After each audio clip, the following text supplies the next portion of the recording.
ते मी पावभाजीला लागणाऱ्या सर्व भाज्या बारीक चिरून धुवून आता कुकरला लावून घेतल्यात।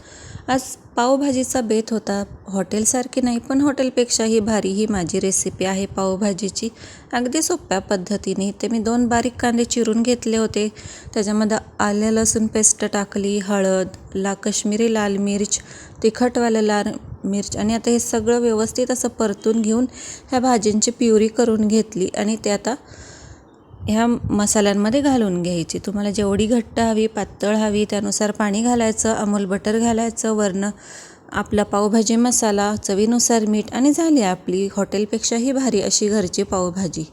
तर पाहू शकता मस्त अशी उकळी फुटली। आता इथे मी पावही भाजून घेते। मस्त अशी गरमागरम, सध्या पाऊस चालू आहे तर अशी गरमागरम पावभाजी खायला खूप छान लागते।